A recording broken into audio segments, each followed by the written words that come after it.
안녕하십니까. 진로 진학의 나침판의 신도우입니다. 이번 시간에도 대진대학교 입학사정관 실장인 이금수 선생님을 모셨습니다. 네, 반갑습니다. 네, 이번 시간에는 네. 어떤 얘기를 좀 해주실 거죠? 지난번까지는 뭐 종합전형까지는 말씀을 드렸는데 네. 나에게 꼭 맞는 전형이 어떤 전형인지 또 어느 정도의 대학을 갈 수 있는 건지에 대한 그냥 어떻게 보면 무작정 이렇게 지원하는 경우가 상당히 많이 있거든요. 네, 그래서 네, 뭔가 네. 오늘 잣대에 대한 말씀을 좀 드리고 싶어가지고 그런 말씀을 네, 드리겠습니다. 네, 말씀 좀 해주시죠. 되게 보면은 이제 그러니까 처음에는 정시, 수시 어느 쪽이 적합한지에 대한 판정을 이제 얘기를 하는 건데 되게 크게 보면은 잣대가 두 개라고 볼 수가 있어요. 학교생활기록부, 뭐 학교 성적 뭐 이거 하고 수능 성적이라고 볼 수 있겠죠. 그러니까 이거 두 개를 비교했을 때 학생부 성적이 모의고사보다 좋은지 아니면 비슷한지 모의고사 성적이 오히려 좋은지 이런 걸로 구분을 할 수가 있을 것 같아요. 그래서 학생부는 높은데 뭐랄까 모의고사가 별로 잘 안 나온다. 이런 학생들은 수시에 조금 안정적인 지원을 해야 됩니다. 좀 안정적 지원해서 합격을 빨리 하는 것이 바람직하다. 물론 이제 그 수능 실력이 계속 늘어나면이야 그 지원할 때 또 상향 또는 적정 정도로 지원하면 좋겠지만 그런 늘어날 가능성이 많지 않은데 내신 성적이 그래도 모의고사보다 낫다. 이런 학생들은 학생부 교과 전형, 학생부 위주의 전형으로 수시에 반드시 빨리 합격한다는 그런 생각을 가져야 된다는 말씀을 드릴 수가 있고요. 비슷한 경우도 있는데 이걸 이제 수시 정시 적합형이라고 해가지고 좀 적정 지원 정도 비슷하게 나오면 그래서 적정인데 이것도 마찬가지 수능 실력이 뭐 나아지지 않는다면 좀 안정적인 포인트를 두고 수능이 나아진다 그러면 적정이나 안정적으로. 근데 모의고사가 괜찮다. 모의고사 오히려 생활기록부 내신보다 좋다.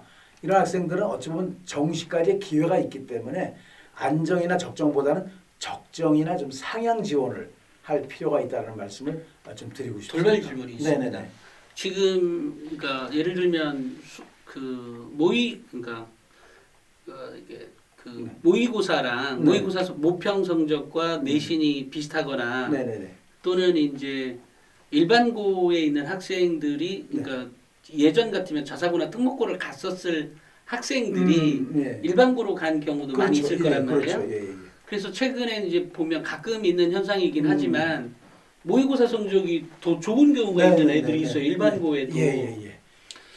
이런 경우 진짜 어떻게 해야 돼요? 그런 경우는 그 내신 성적이 이렇게 좋지는 않다 보니까 논술 실력은 있을 테니까 실력이 있기 때문에 그거하고 수능을 노리는 수밖에 없어요. 꼭 이제 일반계 고등학교에서 꼭 재수하는 그런 느낌 있잖아요. 그 학생들이 그 뒤에는 뭐 내신 성적 준비할 필요가 없으니까 논술하고 수능 준비하듯이 그런 식으로 준비를 하는 것이 바람직해 보인다라는 말씀을 드리고요. 알겠습니다. 자 이제 그 그림으로 숫자가 하나 나타냈는데 내신이 수능보다 나으냐? 예스. 내신이 나으면 일단은 어떻게 학생부 위주의 전형으로 가야 되겠죠. 근데 그 뒤에 봐야 될 것이 비교과 준비가 돼 있느냐?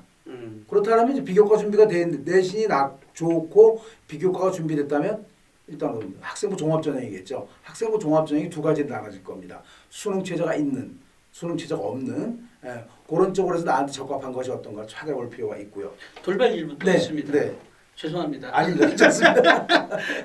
그 지금 말씀하시는 비교과 준비라고 하셨는데 비교과 준비를 구체적으로 얘기하면 어떤 거를 얘기하는 걸까요? 그러니까 이제 교과가 아닌 나머지 준비를 전부 다 이제 비교과 준비라고 보시면 되겠죠. 그러니까 뭐 활동이라든지 뭐 독서라든지 뭐 이런 내용들을 봤을 때 준비가 좀 준비가 좀 잘 됐다고 생각을 하면 두 가지는 나눠진다는 거죠. 내려와서 수능 최저가 있는 전형을 할 건지 없는 전형을 할 건지. 제가 봤을 때는 수능 최저가 있는 전형을 준비하는 게 더 합격 가능성이 많이 높습니다. 수능 최저를 맞춘다는 전제하에. 수능 최저가 없는 전형은 너도 준비 안 됐고 안 됐기 때문에 너무 타이트할 수밖에 없어요. 엄청나게 준비 잘했는데 떨어지는 경우가 그런 경우가 생기는 거거든요. 그래서 조금 힘들지만 힘든 길을 좀 가자. 저는 그런 말씀 좀 드리고 싶어요. 근데 비교과 준비가 안 돼 있다면 이제는 교과 전형을 할 수밖에 없는 거죠. 그럼 최저 통과할 수 있는 그 학생부 교과 전형을 쓸 건지, 그다음에는 이제 면접을 할 건지 안 할 건지에 대한 결정이 될 겁니다. 그래서 면접을 난 잘해. 그럼 오히려 면접이 있는 전형을 쓰는 것이 바람직하고 또 저희 같은 경우도 면접이 그 수능 다음에 있어요. 그 수능 다음에 있다라는 얘기는 보험용을 하나 써놓고 시험을 딱 봤는데 대진보다 더 좋은 대학을 갈 수가 있어. 그럼 면접 안 보러 가도 되는 거죠. 뭐 그런 것도 고민을 해봐야 됩니다. 근데 이제 수능이 나을 경우 아까 이제 대표님께서 말씀을 하셨는데 수능이 낫다 내신 성적보다 그럴 때는 논술이 포인트가 됩니다. 논술을 준비하느냐 안 하느냐. 논술 준비가 안 돼 있다. 그럼 정시로 넘어가는 거죠. 수능은 잘 돼 있는데 내신이 잘 안 돼 있어. 활동도 별로 없어.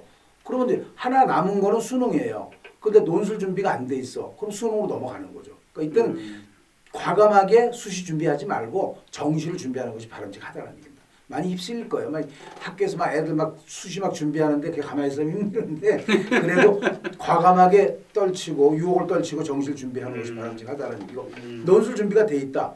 여기도 마찬가지로 논술도 최저가 있는 전형이 있고 없는 전형이 있거든요. 빡세게 공부하면서 논술을 하겠다 하는 학생들은 최저 통과부터 먼저 포인트 잡고 그다음에 논술 준비. 뭐 선행학습 영향평가 얘기 많이 드렸잖아요. 그러니까 대학교에서 그 교육부에 보고하는 보고서가 있어요. 선행학습 영향평가서입니다.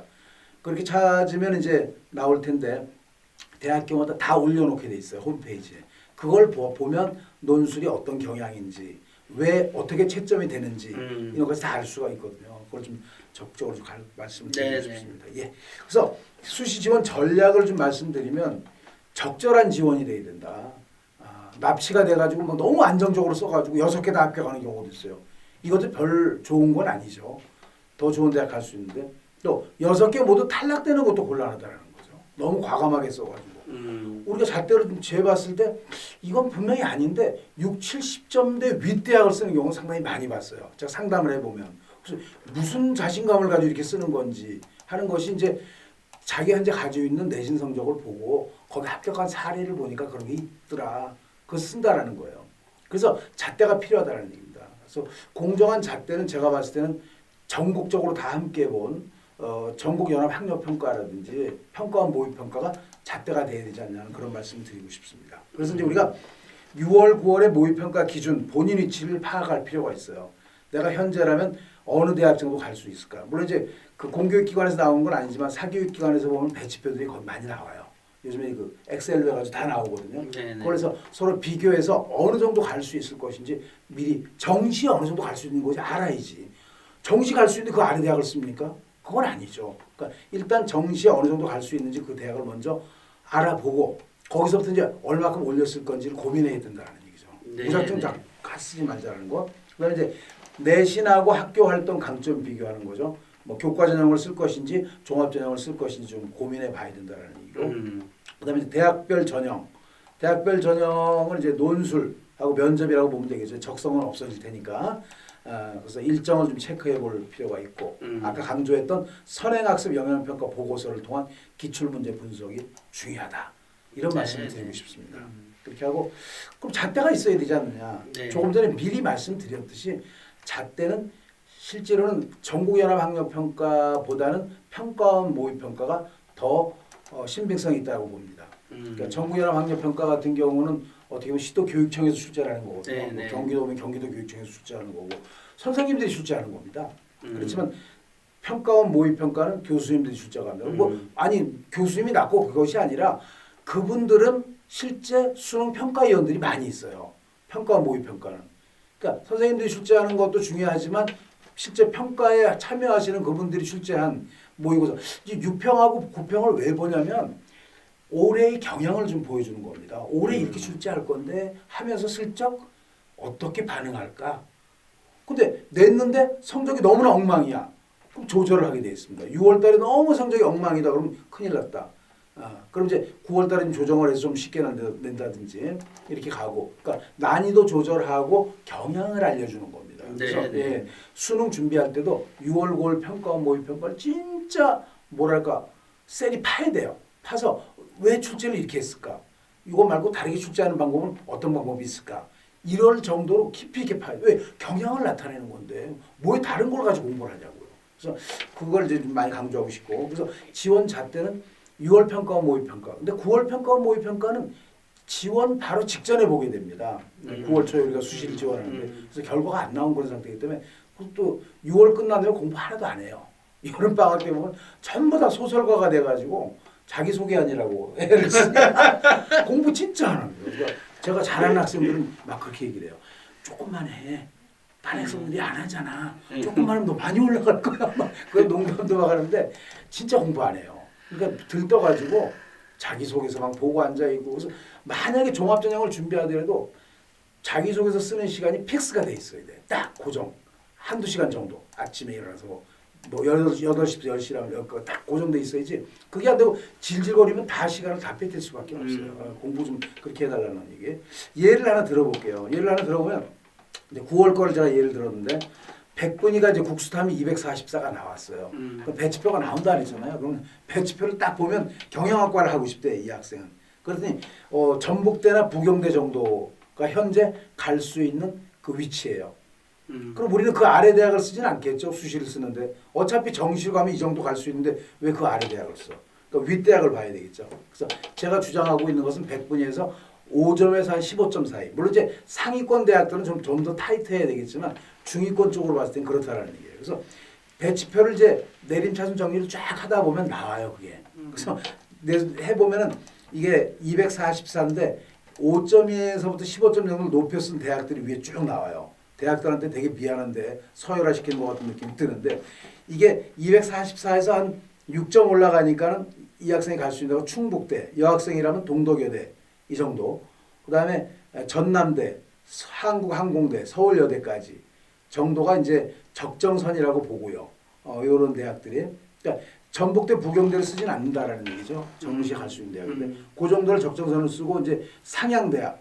서울과기대라든지 인하대, 가천대 글로벌, 한양대 에리카 이런 쪽은 상향 쪽으로 해서 한 2개 정도 쓰고 이렇게 하면 맞다라는 얘기예요.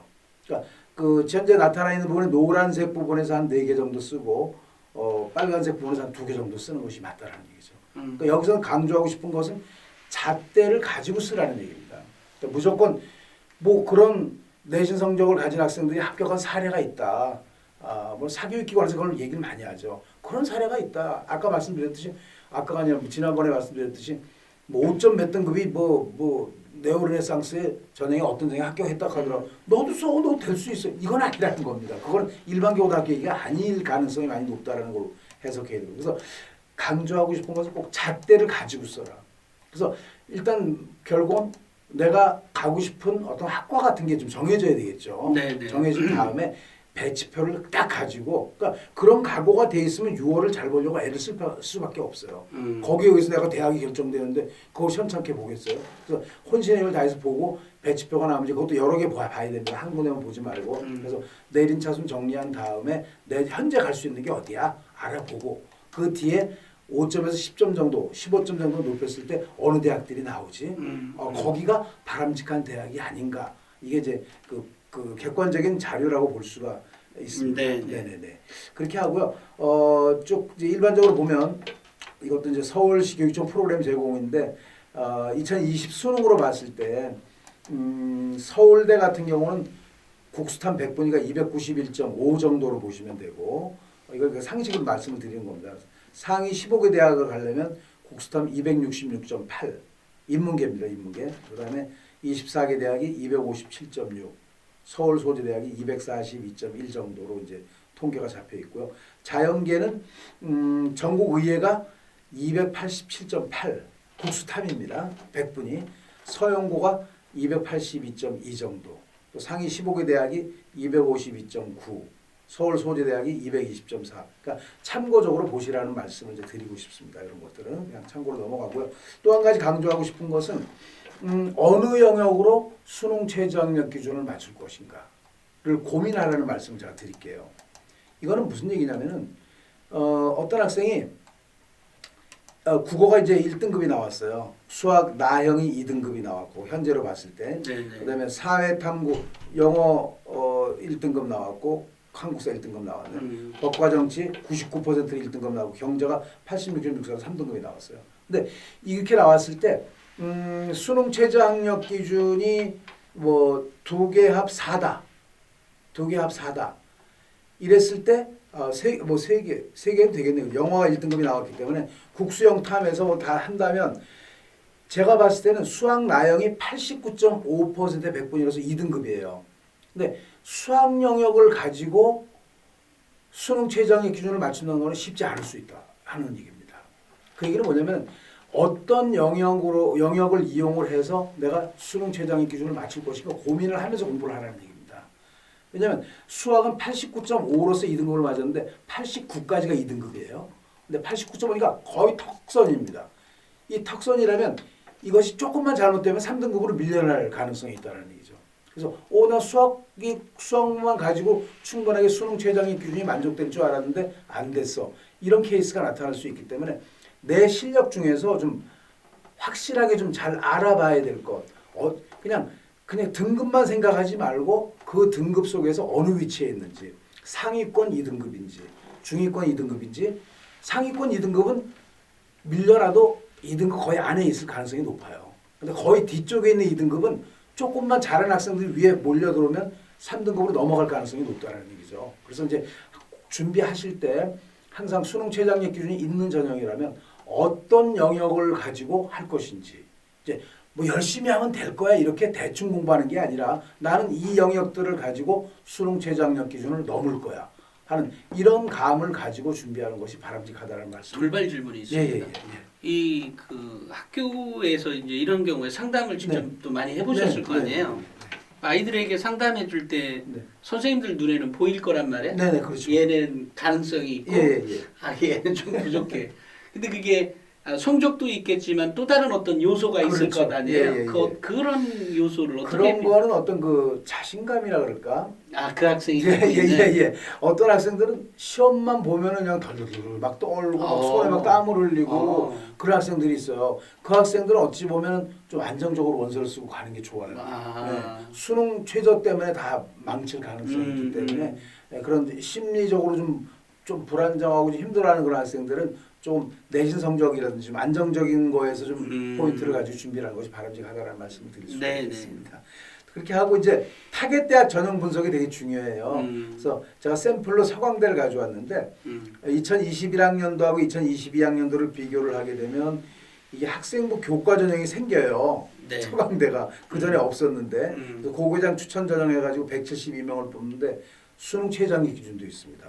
이런 변화가 있다는 거. 보통 선배들이 알거나 학부모님들이 아실 때는 서강대 교과 전형 없어 이렇게 알 거란 말이죠. 그게 아니라는 겁니다.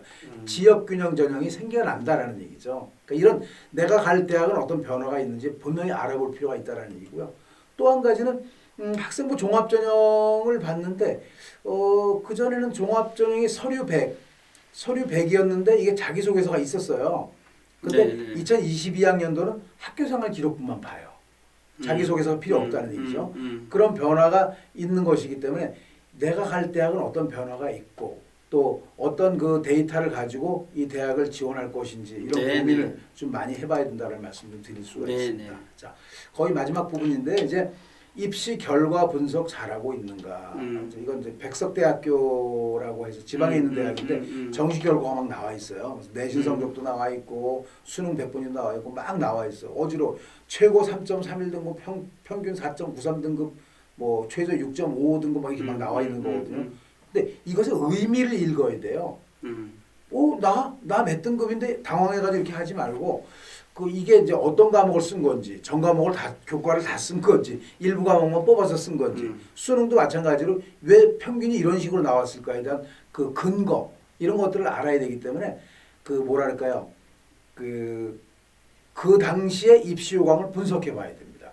그러니까 그냥 대충 그냥 3등급 정도면 어디가 이렇게 생각하지 말고 그 당시에는 이게 어떤 과목을 다 뽑아서 이제 일부만 뽑아서 본 건지 좀 확인해 봐야 되고 수능 100분이 어떻게 산출을 했는지 백석대가 지금 써 있는 대로 하면 당연히 그거겠네요. 이 특정 과목만 맞습니다. 이 정도 보면은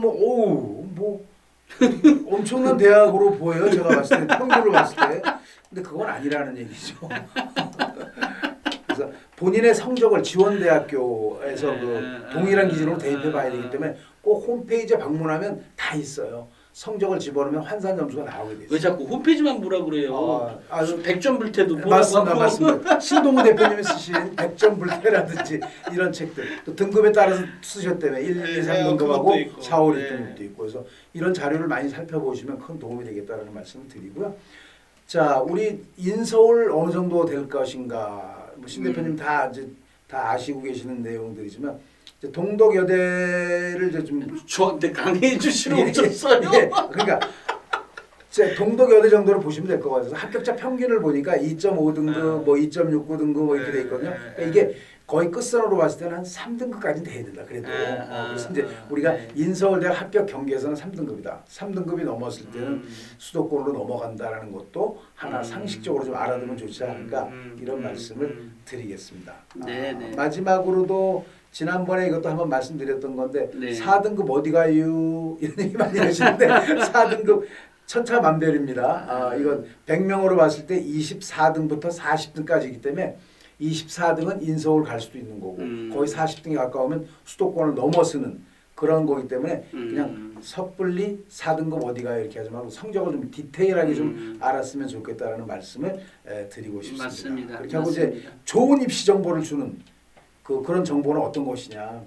혹시 이제 그 대표님이 다 쓰셨겠지만 수능 이후에 학생부 교과전형 그 아까 말씀드린 대로 보험용으로 쓸 수 있는 거거든요. 그다음에 그 학생부 종합전형에서 면접이 없는 전형은 없는가, 서류만 보는 전형, 뭐 이런 전형은 없는가 하는 거고 또 수능 영어 영역 절대평가 1등급에 가장 유리한 수능 반영 방법의 대학은 어떤 대학이 있는지 자 힌트를 드립니다 대표님께 이런 것들을 좀 강조해서 쓰시면 좋을 것 같다는 의미에서 자연계에서 이제 어떻게 보면 수학 나형 확률과 통계 같은 걸 봤을 때 자연계 지원 가능한 그런 대학들은 있는지 이런 것들을 좀 해보면 좋을 것 같고 그죠?